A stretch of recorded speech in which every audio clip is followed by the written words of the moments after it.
most people realize we went through this and still probably are in this huge opioid crisis. Lots of people dying from opioid.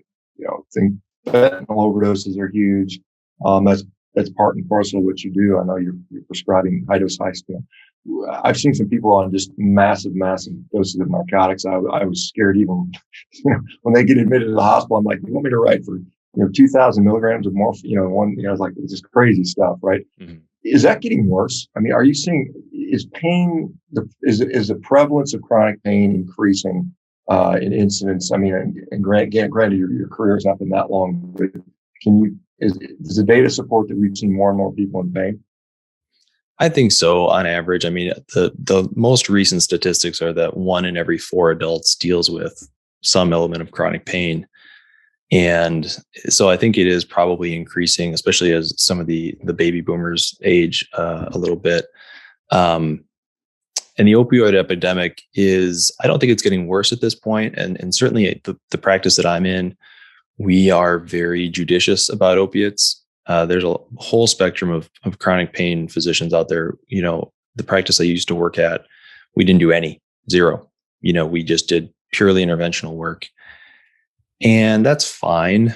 But there's a lot of people out there that we're not going to be able to help because of that sort of stance on things. The way we handle it at our practice is, we make sure, number one, if somebody comes to me on opiates, or I should say, if they come to me not on opiates, I don't start them on that unless I have a really, really good reason to do so. And the best reasons are cancer pain. Somebody has surgery, go and has a knee replacement or some other procedure done. They might need a short course, or they, fall and break their ankle or have some other trauma. Aside from that, everything else is a gray area. And, so we try to minimize the dose, try to wean people off as much as we can, utilize some of these other strategies, whether it's nutrition, whether it's interventional procedures, other non-opioid medications as much as we're able to maximize benefit while minimizing risk.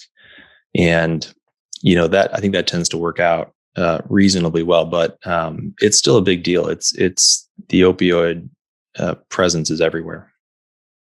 It was interesting. I talked to, a friend of mine. I think he was an orthopedic surgeon, and he was overseas in Europe, and I think he broke his clavicle skiing or something like that. And they would not give him any sort of narcotic pain medicine outside of the inpatient facility. So we just don't prescribe this stuff outpatient, which I thought was kind of interesting because here in the U.S., it has been given out like candy in the past. I mean, you mentioned baby boomers, so that implies older people tend to have more chronic pain, which kind of makes sense. Are there any other sort of predictors for somebody who's going to have chronic pain? Can you say obesity or metabolic disease? What do you see in your practice? I'm sure there's literature that shows association between this condition and the development of chronic pain. And if so, what are they? Certainly, metabolic syndrome and the components of it. So obesity and type 2 diabetes are definitely risk factors. People, for certain conditions, it changes, right? So for example, fibromyalgia is one that we see on a regular basis. Younger women tend to be a little more likely to develop that as a chronic pain condition. Higher doses of opioids before a surgery, for example, is a risk factor for predicting long-term opiate use. And just age at the end of the day. That's part of the reason I mentioned baby boomers is that it's, age is an independent risk factor for it as well. And so, I think about the statistics now about, 88 to 93% of our adult population is metabolically unwell in some form or another. At least that's what I've seen most recently. And I think that people who have chronic pain are a lot more likely to be suffering from chronic metabolic disease and vice versa. And so I think that those two things go hand in hand. Yeah, one of the things about that super high prevalence of metabolic unwellness is they're using LDL cholesterol as one of their benchmarks. And so you could say, well, I don't know what percentage of people have an LDL above 140 or 100, right, which is a number that you can pronounce. Probably you've already sort of categorized 60% of the population that way or something like that. Let me ask you, this is just out of pure personal curiosity, because I've seen some discrepancies in the literature on this. How often do you see people post-joint replacement that are still having refractory pain, total knee, probably one of the more common ones, but how often is that come to your attention? You see it a lot. And, I always take this with a grain of salt because we don't see all the people that go home and do great. They're not coming to me if they've had a knee replacement and they're doing fantastic. The literature, I think, is anywhere, but it's pretty broad in terms of some of the studies that are out there. It's for example, back surgery, the failure rate, so to speak, of back surgery is anywhere between 10 and 40%. So it's very, very wide range.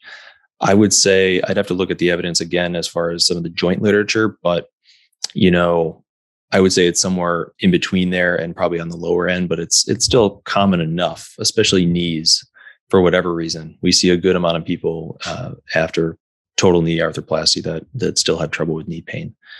And how many of them, just out of curiosity, just to dig into this point, how many of them are suffering from obesity, metabolic syndrome, things like that when they come in with it? Vast majority. Yeah. I would say the vast majority, and also smokers. I should have mentioned that before. Smoking is also an independent risk factor for chronic pain.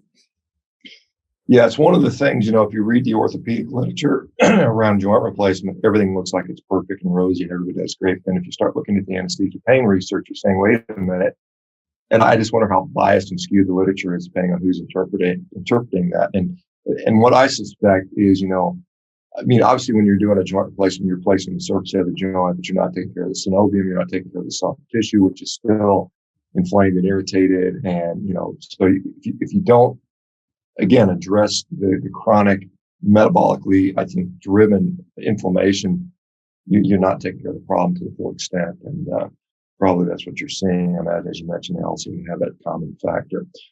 So I'm sure you're not in solo practice. You're probably I guess you're part of the pain group would be my guess. Your partners, they think you're a nutty guy? Are they into this keto stuff, or what's the thoughts? Yes, they think I'm odd. Most of them, if I start talking about this, they just kind of glaze over.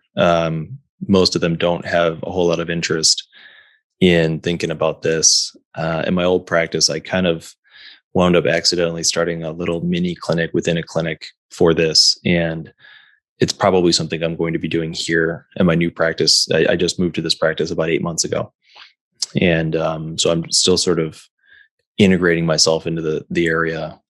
But yeah, none of the chronic pain physicians that I, interact with in my group or even outside, when I go to conferences and things like that, nobody's talking about this for the most part.